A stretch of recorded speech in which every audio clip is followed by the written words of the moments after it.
Hi, I'm Ryan. And I'm Dillon. And welcome back to Adaptation Station, the show where we review books and their movie adaptations. One of us reads the book and then watches the movie. The other one watches the movie and then reads the book. And then we give you our recommendation for which order gives you the best experience.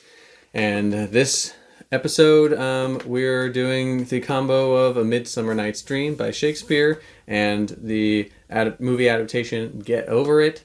And you Absolutely. read this play first, right? I read the play first, and I'm going to give a synopsis. I'll be looking at my notes a lot to make sure I don't mix up the character names, because you know Shakespeare is kind of hard to follow sometimes. So anyway, A Midsummer Night's Dream is a comedy play written by William Shakespeare in the late 16th century. It takes place in Athens, Greece, where Theseus, Duke of Athens, and Hippolyta, Queen of the Amazons, are set to be married in 4 days. Meanwhile, Theseus's friend Aegeus, I'm not sure, he's trying to get his daughter Hermia to marry Demetrius, arranged marriage, but she's in love with Lysander instead. So Hermia and Lysander plan to escape Athens because they can't be together there. Hermia tells her best friend Helena, who likes Demetrius, but of course Demetrius is trying to get with Hermia, kind of a love triangle type of thing going on there. So most of the play actually takes place in the woods outside of Athens, where we also meet some strange fairies and other mystical stuff goes on there. Yeah. And then so this play was adapted into the movie Get Over It in 2001, directed by Tommy O'Haver. And it stars a lot of people. And it stars Kirsten Dunst, Mila Kunis, Ben Foster, Melissa Sage Miller, Shane West, Cisco, Colin Hanks, Zoe Saldana, Martin Short, just to name a few. There's more in there you're going to recognize. Yeah. Those are the main ones. Those are the main characters. It is a great cast, Yeah, and the story of this one is Ben Foster plays Burke Landers, and he is broken up with his girlfriend Allison, played by Melissa Sage Miller. And so through this movie, he wants to get back with her. She falls for this British boy band guy, played by Shane West, and in doing so, signs up for a play that Martin Short, the drama teacher or whatever, is putting on. Right, he joins in this play because the other guy's in it, she's in it, everyone's in it, and Kirsten Dunst is the Hippolyta character who is in love with Burke Landers in this movie, and so it's about how that plays out. And the school play. The school play they're putting on is A Midsummer Night's Dream. Yeah, they actually say it's A Midsummer Night's Dream by Shakespeare. Yeah. Okay, so let's get into talking about these. My main idea about both of these is that they are both weird. That was my main takeaway. That's interesting. They're both kind of weird. Yeah, I get that about Midsummer Night's Dream. My takeaway from this is that I Get Over It is surprisingly good. I've never heard of it, really. Yeah, I might have heard of it, but I didn't know what it was at all. And it was a surprising one to me. It was interesting. I liked it. It was, and how many people are in it for not having heard of it. It was kind of nice. But yeah, it does have a lot of weird stuff in it, too. It was weird to me. Yeah. Maybe because I read the play first, so let me talk about my reaction to the play just to maybe get it out of the way.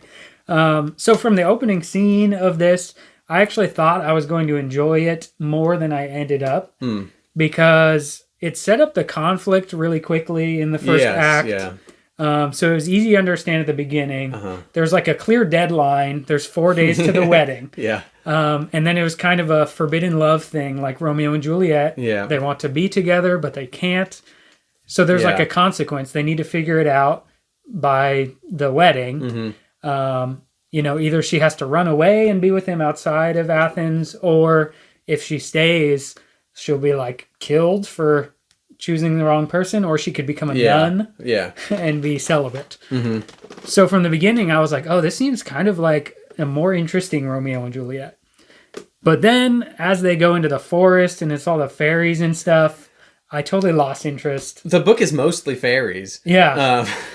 By the end, I just didn't really care anymore about the characters. Theseus got an interesting monologue in the last act that kind of like when they're watching the play within a play at the end is kind of funny-ish. Yeah. But I agree. I agree. I felt like I was ready for it to be classic Shakespeare, getting a lot of people getting mixed up in things, and it was just a tiny little bit of a mix-up that got cleared up fairly quickly. Yeah. It kind of was like, not that much stuff happened in it, Yeah. I feel like. The fairies and like those characters have funny names. Yeah. So Yeah, they do. I thought Snug the Joiner would be a good band name. Snug the Joiner just sounded like Portugal the Man, like one Toad of those, the Wet Sprocket. Yeah, one of those type of bands. So if that's not taken and some band out there is looking for a band name, Snug the Joiner. Yeah. To get to the movie, like we said, they actually say that they're doing A Midsummer Night's Dream as the play, and I think that worked really well for how the play also has a play within the play. So the movie has the play within the movie. Yeah. I didn't even think about that because I watched the movie first, I guess. But yeah, that's good. I liked that choice. But yeah, it ends up being weird too because then the fairies are like in his dreams. You know? There's like weird, some weird dreamy sequences in it that make it weird. Like I think I wrote down. It reminds me of 10 Things I Hate About You, but it's sillier. Yeah, for sure. Yeah, it's comparable because it's obviously teen reimagining of Shakespeare, also very like music forward. Yeah. That's my favorite part of it was the music. Yeah. Kirsten Dunst gets to like sing a song in the play. I thought she was really good. I told you off camera, I'm starting to realize Kirsten Dunst is one of my favorite actors of all time. She keeps popping up in movies that are like my favorites. Mm-hmm. But also, we did Interview with the Vampire. I didn't like that movie at all, but she was the best part of it. So I've never seen her give a bad performance. Yeah. So she was my favorite part of this movie, was Kirsten Dunst. Martin Short also was very good in this movie. He's funny, yeah. Yeah, as the teacher, play director guy. Yeah. Yeah, that's true. He's probably the funniest part. And then Cisco being in it. I knew Cisco as a singer from around this time. So I was surprised the whole time, like, he never got a song. Oh. He got to show off his dance moves in the play, which is cool. And then he ends up with Mila Kunis after he shows off his dance moves. But then at the end, for the end credits, he gets a big song. Yeah. They did September, right? Yeah. Earth, Wind, and Fire. Like Cisco doing a cover of it. Other than Kirsten Dunst, that's probably my favorite part of the whole movie was the end credits song. Yeah, I just thought it was it was just funny in a really quirky way. Like Burke Lander's parents, who are so like open with him doing anything, yeah. you know. They don't get mad when they get busted at the strip club. Yeah. Yeah. That's so funny to me, and like just the ridiculous like musical that they made the play into, where they're out there singing. That was these pretty songs. funny. Yeah, it's when like, they do the songs. Yeah, it's just so weird and out there, and part of it is I was surprised. I wasn't expecting to like the movie, so I was surprised by it. Yeah, it's pretty fun. And then I thought it was funny after then reading the play that the Lysander character in the movie, the boy band British guy, is who he is, a boy band and stuff, because there's the quote in the play or whatever, something that says that he bewitched her with rhymes or something. Yeah. And I was like, oh, they picked the one thing and then made him a boy band guy. Yeah. That's another thing though that, I thought that was really funny, but it also makes it seem a little more stuck in its time as compared to 10 Things I Hate About You. Like, I didn't watch 10 Things I Hate About You when it came out. I watched it decades later. And it didn't seem like, oh, this movie's from the 90s. It just seemed like a good movie. Yeah, that's true. But then when I watched this, it's like, I don't know, the CD of the boy band and stuff. Like, it just seemed like, I don't know, almost like I went in a time machine. It's just not as good as 10 Things I Hate About You to me, but still fun to watch. So, do you want to get into our ratings for these? Yeah, let's get into our ratings. Okay, I read it first. So, I'm a Shakespeare fan as an English teacher, of course. I gave King Lear a 10 out of 10. Yeah. And then I read A Midsummer Night's Dream. I gave it a 5.4. Wow, okay. I really like it so much. And the movie? Yeah, and then the movie, I watched Get Over It after that. I gave it a 6. Wow, okay. That was all right. Pretty close together on those scores. Yeah. I watched the movie first. I gave it a 7.9. Wow. I did. Okay, good score. It was very enjoyable to me. Also, before I go on, this is where I'm going to go back. We can't do it. We're not amending any scores, but I'm going to give you a little bit of a disclaimer as we had just started out. I don't think I had my scoring thing well because I gave 10 Things I Hate About You, the movie. I think I gave it a 7.5. Yeah, that sounds familiar. It deserves to be higher. I like it better than this movie, but I did like this movie a 7.9. So take with that what you will. That got a 7.5. Sometimes we change our minds over time. Over time, it's now year 4. The scale has changed. Yeah. So I pulled that one up back then, though, because I gave that one a 9. Absolutely love 10 Things I Hate About You. But what did you give the book? So what I gave this play is a 5.8.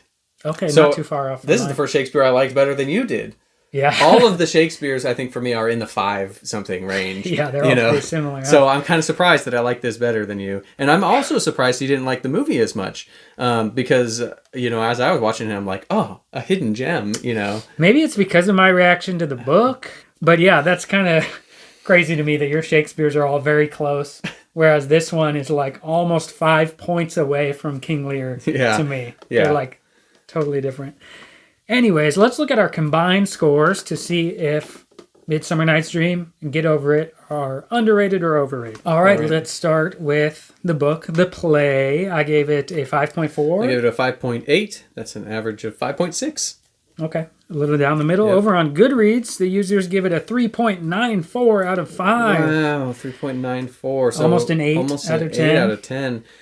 Not surprising, we've gone through this before. Shakespeare fans are Shakespeare fans. They're always highly rated. High. Overrated, though.